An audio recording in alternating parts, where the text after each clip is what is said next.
Bonjour, chers auditeurs. Nous voici à nouveau avec notre enseignement sur l'Apocalypse chapitre par chapitre. Nous sommes rendus au chapitre 4 de l'Apocalypse, où nous avons vu la semaine dernière que l'enlèvement de l'Église avait été représenté par la parole où Jean reçoit une indication, une porte s'ouvre au ciel et lui dit « Monte ici ». Alors, suite à ces événements, on a compris aussi qu'on est rendu dans une période qui n'est pas au niveau prophétique, qui n'est pas encore arrivée, mais lorsque l'Église sera enlevée, tout va se dérouler d'une manière phénoménale et on a beaucoup de signes précurseurs nous donnant de l'information sur le fait qu'on est à l'approche du retour de l'enlèvement de l'Église, du retour de Jésus dans une première phase, parce que vous savez que Jésus revient en deux phases. Une première phase lorsqu'il vient chercher son Église et 7 ans plus tard, lorsqu'il revient sur la terre après des 7 années euh, qui, euh, qui apporteront les dernières séances, les dernières vues de ce que la vie terrestre va avoir l'air avant que Jésus ne revienne sur la terre. Alors, je vous invite à prier avec moi afin qu'on soit disposé à comprendre la parole de Dieu aujourd'hui. Alors, Père, tu es au-dessus de toute chose, au-dessus de toute création, au-dessus de toute intelligence, et nous avons besoin de ton Saint-Esprit pour comprendre les Écritures. Je suis heureuse, Seigneur, que tu aies envoyé ton Saint-Esprit à ceux qui croient en toi, afin que la parole de Dieu nous soit donnée avec beaucoup de révélations. Et c'est dans ces révélations-là, Seigneur, que nous plaçons nos regards afin d'être toujours préparés, Seigneur, parce que tu nous enseignes à être prêts, à être préparés, à ne pas nous endormir, à ne pas nous laisser séduire par les circonstances de ce monde, par la multitude des influences qui vont avoir lieu, parce que beaucoup diront que le Christ est ici, le Christ est là, mais tu nous as dit de ne pas tenir compte de ça et d'être totalement ancré dans ta parole afin de connaître les moments, les événements, les signes précurseurs qui nous donnent vraiment de connaître, Seigneur, ta parole. Merci Jésus, merci de l'information que tu nous donnes, merci d'avoir donné d'être venu sur la terre pour donner ta vie, afin que nous ayons la vie éternelle. Et pour tous ceux qui ne l'ont pas encore, Seigneur, je prie que cette parole pénètre leur cœur, afin que ta volonté soit faite dans leur vie et que tu puisses en sauver le plus grand nombre. Amen. Alors aujourd'hui, on va poursuivre l'étude de l'Apocalypse dans le chapitre 4. La semaine dernière, on a vu qu'une porte était ouverte. Jean a reçu l'information de monter ici, donc il est allé au ciel. Et là, il va apercevoir des choses dans lesquelles on va essayer d'écrire ça le plus profondément possible. Alors voici qu'au verset 2, il dit « Aussitôt, je fus ravi en esprit, et voici, il y avait un trône dans le ciel, et sur ce trône, quelqu'un était assis. Celui qui était assis avait l'aspect d'une pierre de jaspe et de sardoine. Et le trône était environné d'un arc-en-ciel semblable à de l'émeraude. Autour du trône, je vis 24 autour du trône, je vis 24 trônes, et sur ces trônes, 24 vieillards assis, revêtus de vêtements blancs, et sur leur tête étaient des couronnes. Du trône sortent des éclairs, des voix, des tonnerres. Devant le trône brûlent 7 lampes ardentes qui sont les 7 esprits de Dieu. Il y a encore devant le trône comme une mer de verre, semblable à du cristal. Au milieu du trône et autour du trône, il y a 4 êtres vivants remplis d'yeux, des yeux, là, devant et derrière. Le premier être vivant est semblable à un lion. Le second être vivant est semblable à un veau. Le troisième être vivant a la face d'un homme et le quatrième être vivant est semblable à un aigle qui vole. Les 4 êtres vivants ont chacun 6 ailes et ils sont remplis d'yeux de tout autour et au-dedans. Il ne cesse de dire jour et nuit, Saint, Saint, Saint est le Seigneur Dieu, le Tout-Puissant, qui était, qui est et qui vient. quand les êtres vivants rendent gloire et honneur et action de grâce à celui qui est assis sur le trône, à celui qui vit au siècle des siècles, les 24 vieillards se prosternent devant celui qui est assis sur le trône et ils adorent celui qui vit au siècle des siècles. Et ils jettent leur couronne devant leur trône, devant le trône, et en disant, tu es digne, notre Seigneur et notre Dieu, de recevoir la gloire, l'honneur, la puissance, car tu as créé toutes choses et c'est par ta volonté qu'elles existent et qu'elles ont été créées. Alors, nous vivons une époque à ce moment-là où Jean est arrivé au ciel, il voit 24 vieillards, 4 êtres vivants, que nous allons essayer de décortiquer aujourd'hui. Premièrement, il voit quelqu'un qui est assis sur ce trône-là, qui a l'aspect d'une pierre. La première pierre qui est mentionnée, c'est la pierre de jasme. Et l'autre qui est mentionnée, c'est la pierre de sardoine. Il faut savoir que dans l'Ancien Testament, Dieu avait donné aux enfants d'Israël, à Moïse, un genre de procédure pour que le souverain sacrificateur ait sur sa poitrine un pectoral contenant 12 pierres qui représentaient les 12 fils d'Israël, les 12 tribus d'Israël, les 12 fils de Jacob, et qui allait porter fièrement ce signe-là avec des pierres qui représentaient vraiment le caractère de chacune de ces tribus-là. Et remarquez une chose intéressante, c'est que la pierre de jaspe est la dernière qui est indiquée sur les 4 rangées des pierres qui sont sur le pectoral de Aaron, qui est le souverain sacrificateur à ce moment-là, le premier des Lévites. Et il portait ces pierres-là en signe vraiment d'appartenance et de représentation, d'ambassadeur de Dieu sur ceux qui allaient suivre les indications que Dieu allait donner. Alors, le jasme, c'est la dernière pierre et la sardoine, c'est la première.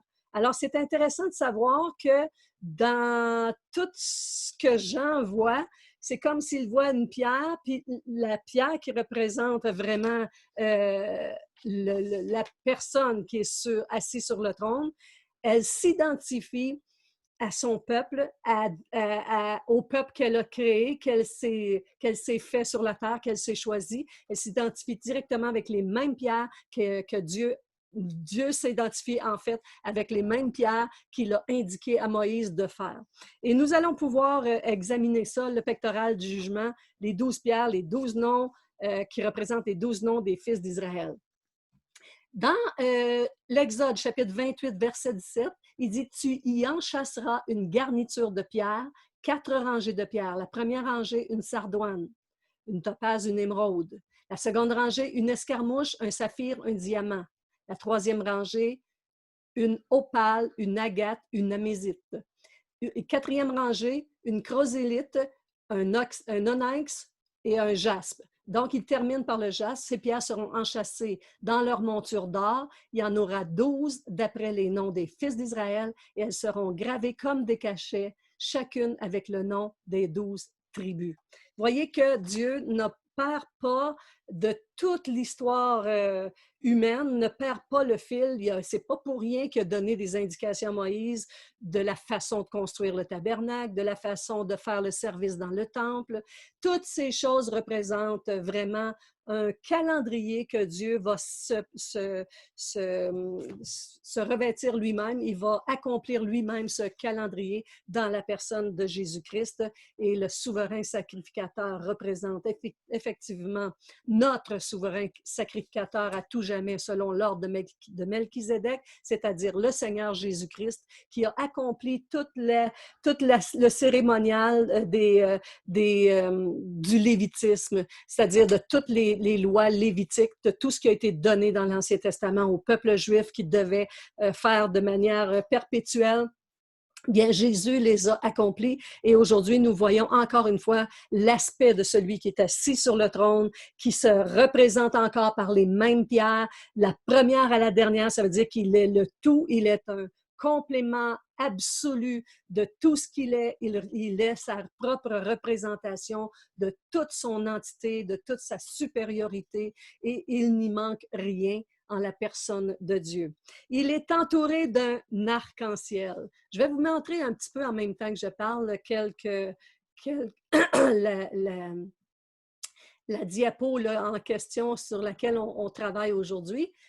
Encore une fois, si vous avez l'occasion de prendre une photo de ces informations qui sont englobées dans un tableau, c'est pour vous aider à garder en mémoire tout ce que vous apprenez et en plus, quand vous l'aurez bien photographié et que je parle, vous pourrez en même temps regarder le tableau avec moi parce que je ne veux pas non plus vous priver de ce tableau qui donne beaucoup d'informations et qui comporte beaucoup de versets bibliques dans lesquels vous allez pouvoir lire éventuellement pour approfondir votre connaissance de la parole de Dieu. Alors, le trône est entouré d'un arc-en-ciel. Qu'est-ce que c'est que cet arc-en-ciel? C'est un signe de la fidélité de Dieu envers les hommes. Vous vous souvenez que pendant le déluge, Dieu avait dit « Je ne punirai plus jamais la terre par un déluge, c'est-à-dire par l'eau. » Ça veut dire que la terre ne sera plus jamais submergée par l'eau. Ça ne veut pas dire qu'il n'y aura pas des inondations, qu'il n'y aura pas quelques cataclysmes de ce genre, mais ça veut dire que comme il a été pendant la période de Noé, où tous les humains de la terre, les animaux et ainsi de suite, qui n'étaient pas dans l'arche, sont morts, alors que Noé et sa famille, c'est-à-dire 8 personnes en tout, ont été libérés, ont été sauvés parce qu'ils ont cru à la parole que Dieu avait indiqué qu'il y aurait un déluge sur la terre et qu'il devait se construire une arche. Alors, ils ont construit cette arche, ils s'y sont entrés et Dieu a donné, après que les eaux s'étaient résorbées sur la terre, il a mis l'arc-en-ciel dans le ciel. Alors, chaque fois que vous voyez un arc-en-ciel dans le ciel, dites-vous que c'est la signature de Dieu concernant sa fidélité envers les hommes et envers sa parole. Il accomplit constamment sa parole. Ça dit aussi qu'il y aura 7 lampes ardentes qui sont les 7 esprits de Dieu. Encore une fois, on voit que ça représente la lumière qui brille dans le cœur de Dieu. Il n'y a pas de ténèbres en lui, que nous dit la parole de Dieu. Et il est aussi la représentation de la sainteté absolue de Dieu dans ces 7 lampes ardentes. Et vous comprendrez aussi que plusieurs reprises, par exemple, je pourrais vous donner l'exemple de Moïse lorsqu'il se retrouve devant ce buisson ardent. Il s'agit de la sainteté de Dieu. Un buisson qui ne se consumait pas, même si le feu était sur ce buisson-là. Le buisson brûlait d'un feu ardent, mais il ne se consumait pas parce qu'il s'agissait vraiment de la présence de Dieu, de sa présence ardente. Ça dit un feu ardent. On verra aussi que il est comme sur une mer de verre, semblable à du cristal.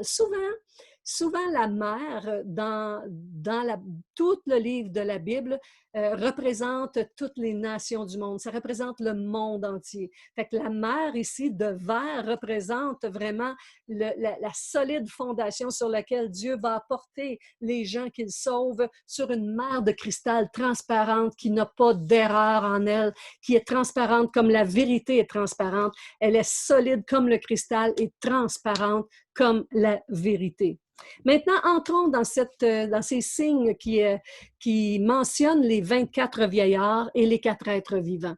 Ces 24 vieillards, beaucoup d'exégètes, j'ai lu plusieurs livres à ce sujet, et la plupart sont d'accord pour attester que ces 24 vieillards représentent l'Église qui vient d'être enlevée au ciel, c'est-à-dire tous les morts en Christ qui ont été enlevés et de toutes les générations, et les vivants qui sont restés, ceux qui étaient restés vivants mais qui ont été enlevés au ciel, sont représentés ici par les 24 vieillards. C'est comme si c'était un ensemble des rachetés de l'Éternel, de la nouvelle alliance. Ça veut dire les morts en Christ et les vivants qui étaient restés, qui ont été enlevés. Donc, Jean a cette apparition, il vient de monter au ciel et il voit les 24 anciens. Pourquoi on les associe vraiment à des rachetés de l'Éternel?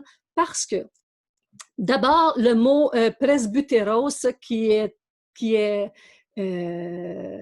traduit par vieillard ici, en fait, c'est le mot qui veut dire ancien.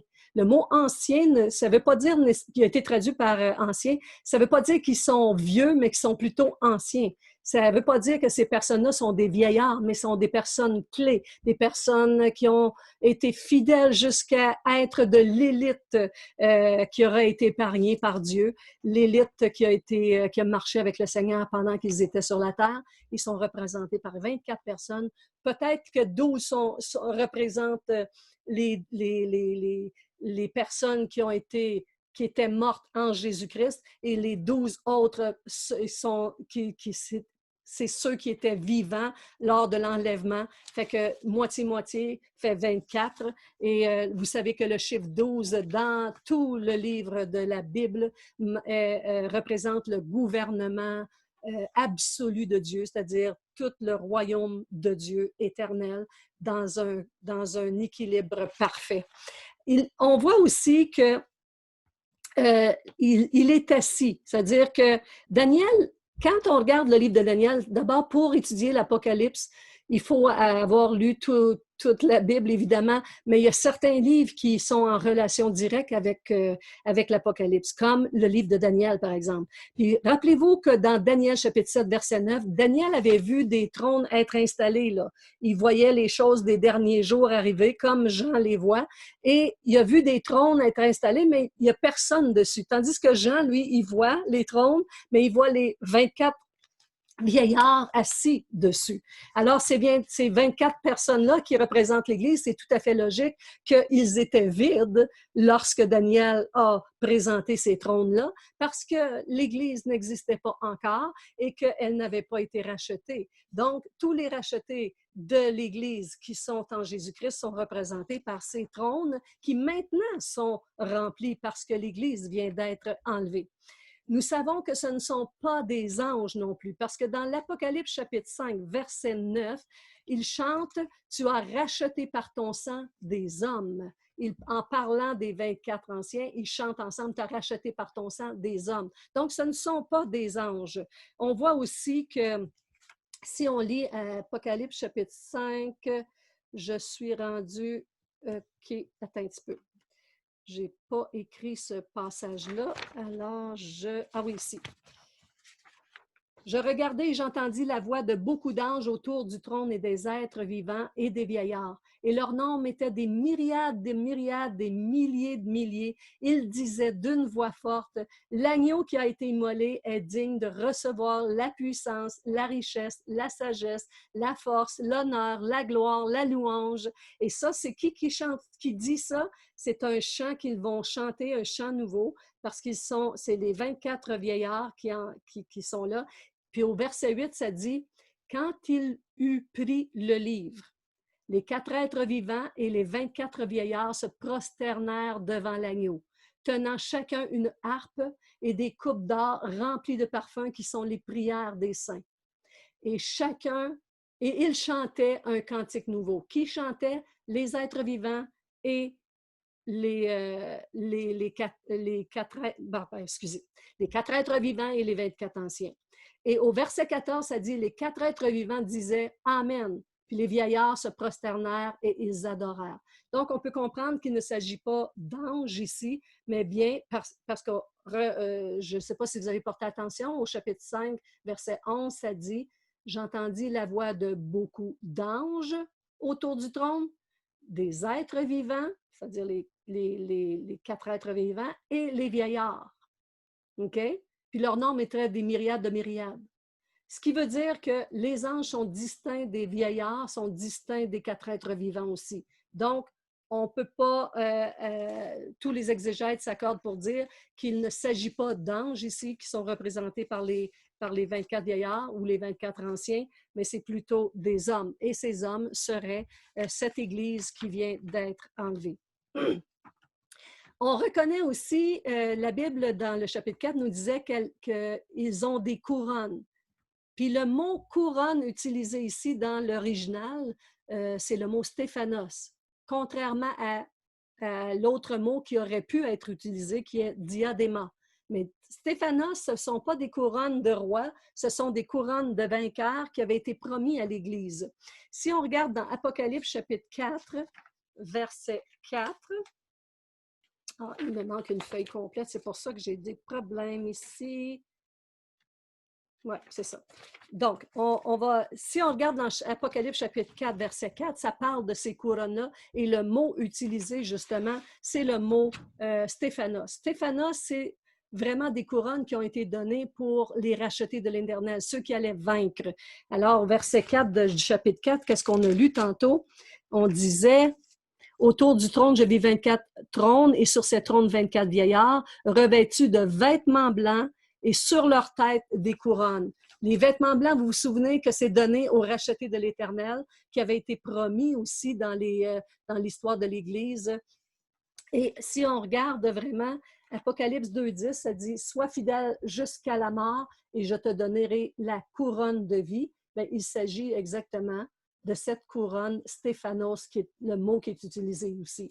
Dans 1 Pierre 5.2, ça dit « Paissez le troupeau de Dieu qui est sous votre garde, non par contrainte, mais volontairement selon Dieu, non pour un gain sordide, mais avec dévouement, non comme dominant sur ceux qui sont échus en partage, mais en étant des modèles du troupeau. » Attention ici, et lorsque le souverain pasteur paraîtra, c'est-à-dire lorsque Jésus paraîtra, vous obtiendrez la couronne incorruptible de la gloire. Et ce mot couronne, c'est aussi Stéphanos. Donc, les personnes qui sont assises sur ces trônes, les 24 anciens, portent des Stéphanos et non pas des diadémas. Ils portent des Stéphanos, ces couronnes de victoire qui avaient été promis à l'Église. Et à 1 Thessaloniciens, chapitre 2, verset 19, ça dit « Qui est en effet notre espérance ou notre joie ou notre couronne de gloire? N'est-ce pas vous aussi devant notre Seigneur Jésus lors de son avènement? » Et là, c'est Paul qui parle justement aux chrétiens de cette génération-là. Il dit « C'est vous qui êtes notre couronne de gloire. » Et le mot couronne ici, c'est encore Stéphanos. Le livre de Timothée, le deuxième livre de Timothée, chapitre 4, verset 8, ça dit « Désormais, la couronne de justice m'est réservée. Le Seigneur, le juste juge, me la donnera dans ce jour-là. Et non pas à moi seulement, mais encore à tous ceux qui auront aimé son avènement. » Et le mot couronne utilisé ici est toujours Stéphanos. Donc, Stéphanos, c'est la couronne de victoire qui est réservée aux saints, réservée à ceux qui auront vaincu, ceux qui auront gardé la parole de Dieu, ceux qui seront enlevés avec tout l'avènement du Seigneur, c'est-à-dire cet événement spectaculaire du retrait de tous ceux qui ont marché avec Christ. Les morts, premièrement, les morts en Christ, ça veut dire ceux qui ont servi Jésus-Christ, mais qui sont morts, qui nous ont précédés. Et si on est encore vivant lorsque Christ reviendra, mais ça dit que nous, les vivants, nous serons enlevés à la rencontre du Seigneur dans les airs. Alors, c'est ces gens-là qui porteront ces couronnes qui sont le mot Stéphanos. Contrairement au mot diadéma, qui est une couronne qui est réservée à des seigneurs, à des souverains, par exemple. On a cet exemple-là lorsque Christ, dans l'Apocalypse, chapitre 19, lorsqu'il revient, ça dit qu'il a une couronne sur lui, et ce mot-là, c'est diadéma. Et l'imitateur de Christ, c'est-à-dire celui qui veut se prétendre Dieu, c'est-à-dire l'antéchrist, celui qui viendra tromper les humains et se faire prendre pour un Dieu, pour quelqu'un qui a vraiment la solution à toute chose, bien celui-là portera aussi un diadéma parce qu'il vient dans une supercherie avec une couronne de souverain, mais il ne sera pas le souverain.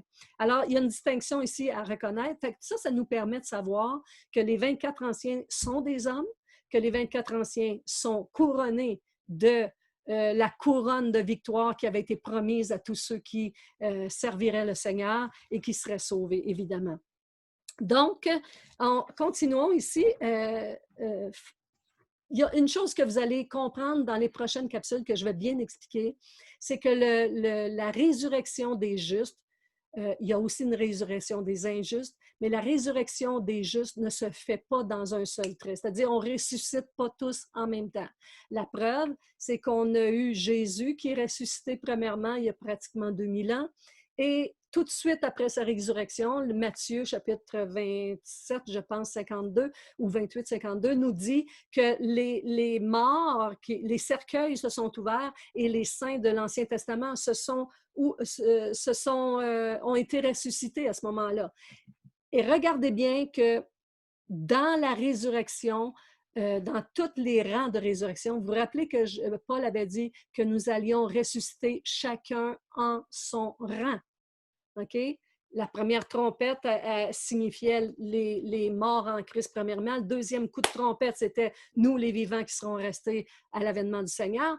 Mais de toutes les générations, il y a eu des gens qui ont servi Dieu et qui ont été fidèles. Et ces gens-là appartiennent à Dieu, appartiennent à Christ. Et nous voyons qu'il y a des rangs de résurrection. On va l'étudier plus pertinemment dans les prochaines capsules, mais je veux que vous compreniez ça. Et ici, l'enlèvement de l'Église, c'est le troisième rang. Le premier rang, c'est Jésus-Christ ressuscité premièrement. Il est les prémices. La deuxième catégorie de gens qui sont ressuscités, c'est ceux de l'Ancien Testament, tout de suite après que Jésus est ressuscité d'entre les morts. Les tombeaux se sont ouverts. Et la troisième catégorie de ressuscités, ce sont nous, les vivants et les morts en Christ lors de l'enlèvement du Seigneur. Fait que ces gens-là seront ressuscités en troisième rang. Et ce troisième rang de la résurrection, c'est toujours les prémices de la moisson. Je vais vous expliquer mieux dans les prochaines capsules qu'est-ce que c'est que les prémices, qu'est-ce que c'est que la moisson. Ça va être très important de comprendre la loi des semences et des moissons pour qu'on respecte vraiment le livre entier de la Bible, parce que toute la Bible est expliquée selon un modèle que Dieu avait donné aux Israélites, c'est-à-dire sur la loi des semences et des moissons. Il a aussi créé trois grandes fêtes dans lesquelles s'accomplissent aussi les Écritures, s'accomplissent aussi le ministère de Jésus-Christ. L'autre chose pertinente qui nous est donnée, c'est que dans l'Ancien Testament, Dieu avait donné à David une certaine façon de faire le service dans le temple. Il a divisé tous les Lévites, en fait, tous ceux qui servaient dans le temple, en 24 classes. Et dans chaque classe, il y avait un certain nombre de personnes afin que tous les Lévites puissent faire le service dans le temple, chacun son tour. Et c'était subdivisé en 24 classes. Ce 24-là revient aujourd'hui nous montrer nous avons été appelés comme enfants de Dieu, des sacrificateurs du Dieu très haut, des ambassadeurs de Christ. Nous portons la couronne des couronnés, des rachetés de l'Éternel, et nous représentons Christ dans ces classes de service au temple. Nous avons servi Dieu dans le nouveau temple qu'il a créé, c'est-à-dire son Église. Nous sommes les rachetés de l'Éternel et représentés par 24 classes de service dans le temple aussi, comme David avait reçu. C'est intéressant de voir comment Dieu avait donné à David, dans 1 Chronique, chapitre 28, verset 11, ça dit « David donna à Salomon son fils », et au verset 13, « touchant les classes des sacrificateurs et des Lévites, tout ce qui concernait le service de la maison de l'Éternel. » Verset 19, c'est par un écrit de sa main, dit David, que l'Éternel m'a donné l'intelligence de tout cela, de tous les ouvrages de ce modèle. Donc, ce n'est pas David qui a créé ces 24 classes, c'est Dieu qui, de sa main, lui avait indiqué comment diviser les classes. Et en 24 classes, nous retrouvons aussi 24 anciens assis sur le trône qui ne sont ni des anges, qui sont des hommes, qui ne peuvent pas représenter les gens d'Israël ici, sauf si vous avez été un juif messianique, c'est-à-dire un juif qui avait reconnu Christ. Vous faites partie peut-être de cette classe-là aussi. Mais il y a en Jésus-Christ 24 classes de sacrificateurs, 24 classes de rachetés de l'Éternel qui sont représentées ici dans la vision de Jean lorsqu'il monte au ciel, lorsqu'il voit ces 24 anciens, ces 24 trônes, ces trônes que Daniel avait vus vides, qui sont maintenant remplis de tous les rachetés de l'Éternel. Alors, nous avons bon nombre d'indications que ce groupe de personnes sont les rachetés qui viennent d'être enlevés de la terre, justement, et qui représentent l'Église qui a été rachetée au ciel. Maintenant, dans Nombre, chapitre... excusez, on va aller voir les 4 vivants. Les 4 êtres vivants, qui sont-ils? Ah, une autre chose pour les rachetés de l'Éternel, les 24 anciens. Ils ont aussi des vêtements blancs. Ceux qui, vous vous rappelez, dans Apocalypse chapitre 3, verset 5, à une certaine église, je pense que c'est celle de Sardes, il avait promis à ceux qui vaincraient de leur donner un vêtement blanc. Bien, c'est à l'église qu'il parlait. Ce n'était pas à autre groupe de personnes que l'église. Et ce groupe de personnes-là porte ici un vêtement blanc, le vêtement qui avait été promis, et c'est les mêmes mots utilisés que dans Apocalypse chapitre 3, verset 5. Donc, beaucoup de signes indicateurs. D'après moi, on ne se trompe pas beaucoup en disant que ce sont qui représentent l'Église qui a été rachetée, ceux qui sont morts en Christ premièrement et ceux qui étaient restés vivants lors de l'avènement du Seigneur. Qui sont les 4 êtres vivants? C'est aussi des rachetés de l'Éternel, mais de l'Ancienne Alliance, tandis que les 24 vieillards étaient de la Nouvelle Alliance. Les 4 êtres vivants sont... Pourquoi on peut dire ça de l'Ancienne Alliance? Voici comment ils sont représentés. Ça dit qu'ils avaient une face de lion, de veau, d'homme et d'aigle. Si vous regardez dans l'Ancien Testament, vous allez retrouver ces mêmes symboles qui représentent Israël. Lorsque Dieu a choisi son peuple, a fait sortir son peuple de l'Égypte. Il a donné à Moïse des indications pour subdiviser le groupe, la façon de marcher, parce qu'ils étaient des millions de personnes. Entendez-vous combien c'est? Puis la façon de camper, parce que c'était des nomades. Ils devaient traverser le désert pour se rendre au pays promis. Et lorsqu'ils traversaient, bien, il y avait des façons de camper. Dieu leur avait donné une méthode. Je vais vous montrer un peu comment ces gens ont dû se placer dans le désert. Je vais partager ça avec une prochaine diapositive ici. Voyez ici, il avait subdivisé, il y a 12 tribus en Israël, dont une qui était celle de Joseph, qui a été subdivisée en Éphraïm et Manassé, parce que les Lévites ont été mis à part. Ce sont un groupe de personnes qui n'ont jamais reçu de territoire lorsqu'ils vont arriver dans le pays promis, parce qu'ils sont les serviteurs de Dieu dans le temple. Et toutes les autres tribus doivent collaborer pour aider ce groupe-là à avoir des lieux, des maisons, des habitations et de la nourriture et tout ça. Vous allez, si vous lisez vraiment tout le livre du Lévitique, vous allez comprendre que les Lévites sont le peuple choisi pour servir dans le temple et c'est eux qui ont été subdivisés en 24 classes parce qu'ils représentent les serviteurs de Dieu. Non pas que les autres n'appartiennent pas à Israël, mais les Lévites avaient été spécifiquement choisis, c'est-à-dire tous les descendants de Aaron, le frère de Moïse, celui de qui vient... excusez, Aaron était le frère de Moïse et les Lévites sont un des fils de Jacob est un Lévite, c'est-à-dire il vient de Jacob aussi, mais il s'appelle Lévi et de eux sont sortis la génération, toute la tribu en fait, qui va servir Dieu avec les ustensiles dans le temple, les méthodes, les sacrifices. Et alors, tous les autres Israélites devaient venir au temple et être servis par les Lévites, représentés par les Lévites pour amener le pardon des péchés des hommes. Maintenant, toutes ces tribus-là avaient une façon de voyager et avaient un symbole. D'abord, c'est Juda. Et Juda est représenté par un lion et Juda est accompagné d'Isaacar et de Zabulon.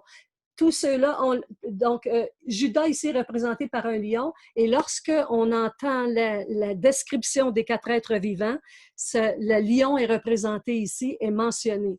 L'autre symbole qui est mentionné, c'est le veau, celui qui représente Éphraïm, celui qui est l'arrière-marche. Donc, ici à l'est, lorsqu'on entrait dans la marche, on commençait ici, on se dirigeait vers la droite et c'est la tribu de Juda qui ouvrait la marche et c'est la tribu d'Éphraïm qui la fermait.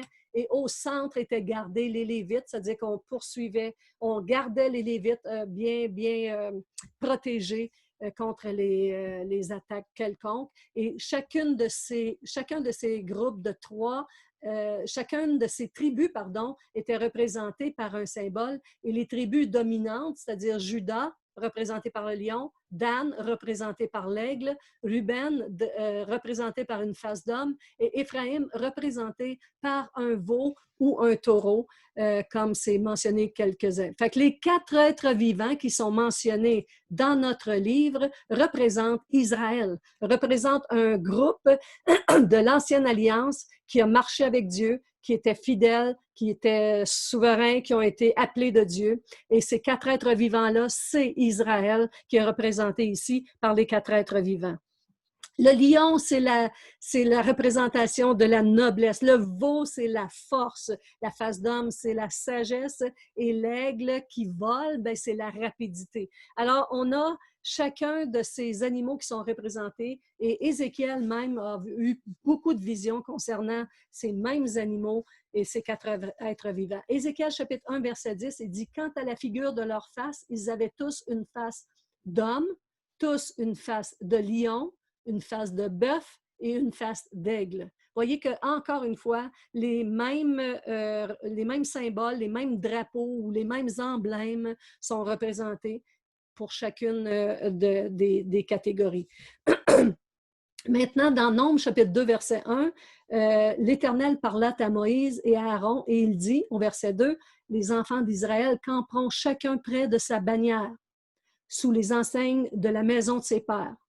Ils camperont vis-à-vis tout autour de la tente d'assignation. Et la tente d'assignation est bien évidemment est à l'intérieur de la tribu de Lévi, donc les serviteurs de Dieu. Fait qu'on voit que ces symboles sont, en lisant plusieurs exégètes, plusieurs recherchistes qui font des recherches absolues dans la parole de Dieu. Et moi-même, j'ai fait ces fouilles, ces recherches pour me vérifier, voir si c'est vraiment les mêmes symboles qui sont effectués. J'ai vérifié aussi les symboles actuels de chacune de ces tribus parce qu'elles ont encore ces symboles. Et étrangement, le symbole de Dan était autrefois, avant d'être un aigle, était un serpent. Et il y a une légende ou en tout cas, il y a de l'information qui a été donnée comme quoi Dan, et j'ai pas de preuve de ça, mais Dan aurait changé son symbole, son emblème pour l'aigle lorsqu'il a été vainqueur contre le roi Laïs. On voit cette histoire-là dans les Juges, chapitre 18, verset 7 à 27. Fait que vous allez pouvoir retrouver ces informations-là aussi. Fait que Dan, maintenant, est représenté par un aigle. Donc, on a ces 4 faces de ces symboles qui représentent vraiment Israël. Qu'est-ce qui peut aussi nous dire que c'est des 4 êtres vivants, ce n'est pas des animaux ou quelque chose comme ça? Mais en fait, dans le grec, c'est le mot zoon, Z-O-O-N, qui veut dire vivant. Ce mot zoon en fait, il tire son origine du mot zoa, qui est le pluriel de zoé, qui veut dire vie. Donc, c'est des êtres vivants. Pourquoi on peut dire que ce n'est pas des animaux? Parce que dans l'Apocalypse chapitre 13 à 17, on parle d'animaux, justement. Et le mot animal, c'est thérion. Tandis que zoon, ce n'est pas un animal, c'est un être vivant. Donc, il s'agit bien de personnes et non pas d'animaux en soi. C'est représenté par des personnes. Ceux-là ne portent pas de couronne, contrairement à l'Église à qui on avait promis des couronnes. Ils portent les mêmes emblèmes ou les bannières d'Israël dans leur ordre de campement, comme on vient de le voir. Ils ne sont pas des anges car ils sont décrits distinctement dans le chapitre 5, verset 11. Le même chapitre qu'on a lu tantôt. Ce n'est pas des anges. Il dit, « Je regardais, j'entendis la voix de beaucoup d'anges, premièrement, autour du trône, et des êtres vivants, et des vieillards. » Donc, les 3 groupes sont mentionnés. Donc, ce ne sont pas des anges. Ce sont vraiment un groupe à part qu'on peut identifier par Israël aujourd'hui. Ils répondent « Amen » au chant des 24 anciens, c'est-à-dire qu'ils vont répondre « Amen » donc ce n'est pas les 24 anciens non plus, puisqu'ils répondent « Amen » à leur chant. Ils semblent être officiellement attachés au tabernacle. Ce sont les officiels de Dieu, ceux qui sont attachés au tabernacle. Et on sait que toute l'histoire du peuple juif est un peu la représentation de tout ce que nous allions vivre comme Église sur terre. Ceux qui sont nés de nouveau comprennent ce que je dis, ceux qui ont l'esprit de vérité comprennent ce que je dis. C'est que tout l'Ancien Testament, c'est comme un pédagogue qui nous est donné pour notre instruction, que nous dit Paul. C'est un peu l'ombre des choses qui allaient venir. Et tout ce que vit le peuple juif, c'est un peu ce que nous vivons comme Église spirituelle sur la terre aujourd'hui. Donc, l'Ancienne Alliance et la Nouvelle Alliance, l'Ancienne Alliance, ceux de l'Ancienne Alliance n'ont pas été abandonnés par Dieu. Dieu a créé une nouvelle alliance pour créer l'Église, mais ensemble, les deux alliances, Dieu ne se repent pas de toute sa parole. Il va accomplir tout ce qui a été promis au peuple d'Israël et qui est représenté ici par les 4 êtres vivants. C'est comme les officiels de Dieu, comme je vous disais, ceux qui marchent avec Dieu de l'Ancien Testament, qui ont été fidèles. On peut penser à Abraham, Moïse, David, tous ceux-là qui marchaient avec un cœur selon Dieu. Eux, ils font partie du deuxième rang de la résurrection. Qui était le deuxième rang de la résurrection, comme j'ai dit tantôt? Christ est ressuscité premièrement, puis qui est ressuscité en second lieu? Tout de suite après la résurrection de Jésus, ça dit que des tombeaux sont ouverts. Donc, c'était les gens de l'Ancienne Alliance qui sont ressuscités à ce moment-là. Parce que la Nouvelle Alliance, elle n'était pas encore, elle venait tout juste d'être signée et ceux qui allaient connaître Christ avec la Nouvelle Alliance n'étaient pas encore décédés. Donc, c'est ceux de l'Ancienne Alliance qui est représenté ici par tout ce phénomène-là. Je crois que nous avons ici un grand récit de tout ce que l'Église est pour aujourd'hui. Je veux vous montrer encore la diapositive pour la semaine que nous allons entreprendre après.